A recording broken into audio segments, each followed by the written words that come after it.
بسم اللہ الرحمن الرحیم۔ السلام علیکم ناظرین، پروگرام اظہار خیال میں حاضر خدمت علی کامران ڈھلو۔ ناظرین، عمران خان صاحب کے اوپر تنقید کتنی بھی کی جائے، جتنی مرضی تنقید ان کے دشمن کریں، لیکن اس کے باوجود وہ ایک بات ضرور کہتے ہیں، وہ کرپٹ نہیں ہے۔ ان کے اوپر کوئی بھی ایسا ایلیگیشن نہیں ہے جو باقی سیاستدانوں کے اوپر ہے۔ میجورٹی جو ہے 62-63 کی زد میں بھی آ سکتے ہیں، اور ان کے اگر ماضی کی بات کی جائے تو ان میں بہت ساری ایسی چیزیں ہیں جس کی وجہ سے کوئی نہ کوئی آبجیکشن ان پہ آتا ہے۔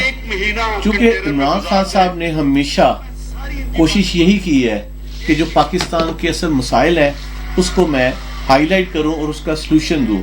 وہ ہمیشہ لانگ ٹرم اور مڈ ٹرم کی بات کرتے ہیں۔ ماضی میں جتنے سیاستدان آئے ہیں ہمیشہ شارٹ ٹرم کے ساتھ چلتے رہے ہیں، انہوں نے فائدے لیے اور 5 سال پورے کیے اور ہسٹری ہو گئے۔ لیکن اب سب سے پہلی اچیومنٹ جو ابھی تک ڈسکس نہیں ہو رہی ان کی PIA کے حوالے سے ہے، جو کہ ارشد ملک صاحب اس کے چیئرمین تھے، جن کا تعلق پاکستان ایئر فورس سے تھا، اور فخر ہے ہمیں کہ ہمارے ایئر فورس نے ہی اس کو بنایا تھا اور آج انہوں نے اس کو بچایا ہے۔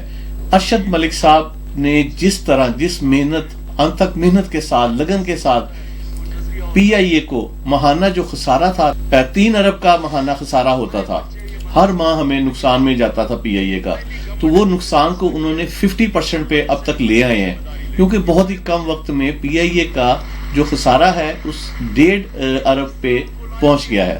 تو یقیناً ان کی بہت بڑی اچیومنٹ ہے۔ آئندہ اگلے 1-2 سالوں میں آپ دیکھیے گا انشاءاللہ یہ لیول پر آئے گا، اور اس کے بعد PIA وہی شکل اختیار کرے گا جس سے پوری دنیا سے لوگ سیکھنے آتے تھے، جیسے ملیشیا، یورپ اور دیگر ممالک میں لوگ اس کو ایک مثالی جو پاکستان کی PIA کو ایک کنسیڈر کرتے تھے۔ آج یہی PIA خسارے میں جا رہی تھی، اور آنے والے وقتوں میں انشاءاللہ پاکستان کی جو معاشی سچویشن ہوگی اس میں اہم کردار ادا کرے گی۔ اب بات کرتے ہیں لوکل، ہمیں ضرورت ہے ایسی ایئر لائن کی، جیسے میں نے ملیشیا میں وزٹ کیا، وہاں پر ایئر لائن جو تقریباً ڈومیسٹک فلائٹ پہ کوئی 3-4 ہزار پاکستانی بنتا ہے، اس کی ٹکٹ کا ایکسپینڈیچر بنتے ہیں ایک شہر سے دوسرے شہر میں جانے کے لیے۔ پاکستان میں اگر ہم بات کرتے ہیں تو یہاں فگر بہت زیادہ ہے، 10-15 ہزار، 20 ہزار، 25 ہزار تک جو ہے ٹریول کیا جاتا ہے۔ تو اس کو لو پرائس میں لے کے جانے کے لیے ہمیں چاہیے کہ ملیشین ایئر لائن کی طرز میں یا کوئی بھی جس کو لوگوں کو سہولت دی جائے، ڈومیسٹک فلائٹ میں لو ریٹ پر ٹرین کے مطابق تقریباً ٹرین کی ٹکٹ بھی 3-3.5 ہزار، 4 ہزار، 2.5 ہزار کی رینج میں ہے۔ اور یقین کیجئے ایئر ایشیا ہو یا کوئی بھی ایسے ملتی جلتی کوئی بھی ایئر لائن کو لے لیں، ڈومیسٹک لوگوں کو فیسیلیٹیٹ کی جائے۔ اگر دوسری بات ہم کرتے ہیں، انہوں نے آج کرکٹ کے جو بارے میں اس ہفتے میں معلومات لی ہیں، اب وہ یقیناً آنے والے وقتوں میں کرکٹ کے اوپر فوکس کریں گے۔ کرکٹ کی ٹیم کو 92 والی ورلڈ کپ والی پوزیشن میں لے کے جانے کے لیے جو بھی ان کی حکمت عملی ہوگی اس پہ وہ عمل پیرا ہوں گے۔ اب ان کی سپیچ کی طرف آتے ہیں۔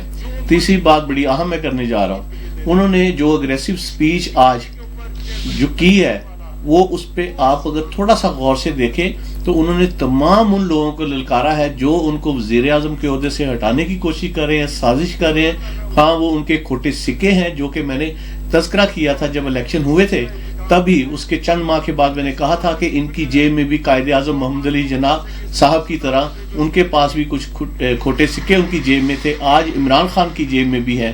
تو حالات اور وقت نے ثابت کر دیا، انہوں نے پروو کیا کہ واقعی وہ میری بات بالکل درست تھی اس وقت جو میں نے خدشات کا اظہار کیا تھا۔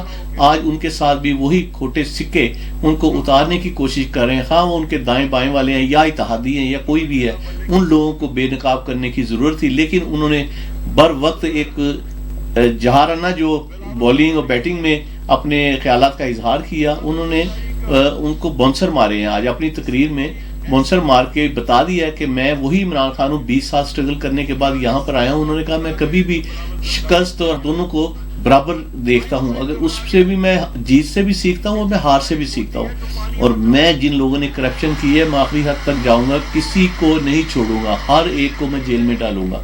تو آپ یقین کیجئے گا ایسا ہی ہوگا۔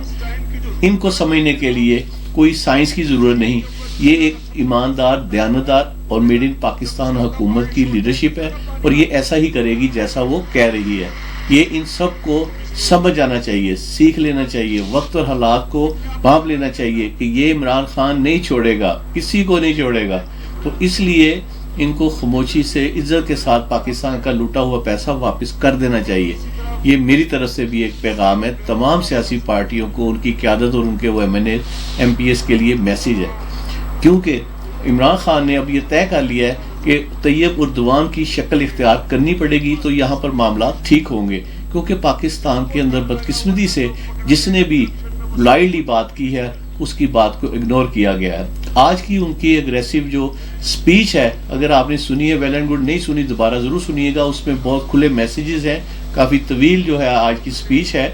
تو اس میں انہوں نے اپنا آئندہ جو ایجنڈا ہے، لائے عمل ہے، فیوچر میں جو کیا کرنے جا رہے ہیں وہ آپ کو کنوے کر دیا ہے۔ پاک فوج کی طرف سے بھی میسیج سکرین کے اوپر چل رہا ہے۔ آج سارا دن شام میں واضح طور پہ پیغام آیا ہے کہ حکومت اور فوج ایک پیج پر ہے۔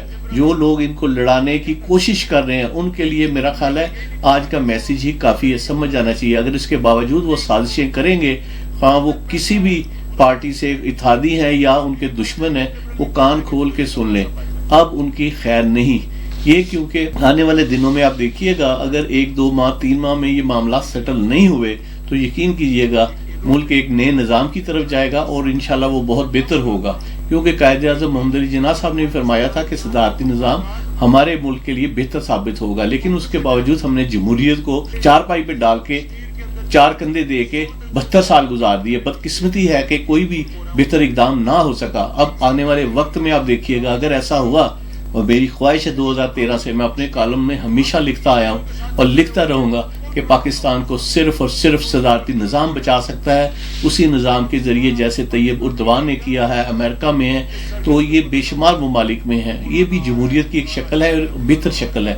اس کے ذریعے آپ یقین کیجئے گا ملک بہت جلد خوشحال ہو جائے گا، تو اس کی ہمیں اشد ضرورت ہے۔ میں دعا کرتا ہوں کہ انشاءاللہ پاکستان کے لیے جو بھی ہوگا بہتر ہوگا۔ ہمارے ادارے بہت مضبوط ہو گئے، عدلیہ آزاد ہے، ہمارے چیف آف آرمی سٹاف جو ہیں قمر جاوید باجوہ صاحب ملک پھر رہے ہیں، وہ تو بیچارے کوشش کر رہے ہیں کہ اس جمہوریت کو کسی طرح بچایا جائے، چلایا جائے۔ بدقسمتی یہ ہے کہ یہاں پر جو نوسر باز حکمران بیٹھے ہیں ساتھ، جو مختلف شکل کے اندر انہوں نے اس ملک کو نوچ نوچ کے کھایا اور آج بھی کھا رہے ہیں۔ جب تک ان کا کڑا احتساب نہیں ہوگا پاکستان محفوظ نہیں ہو پائے گا۔ آج کے سیگمنٹ میں مجھے اجازت دیجیے، انشاءاللہ اگلے سیگمنٹ میں پھر آپ سے دوبارہ ملاقات ہوگی۔ تب تک کے لیے اللہ حافظ۔ پاکستان زندہ باد۔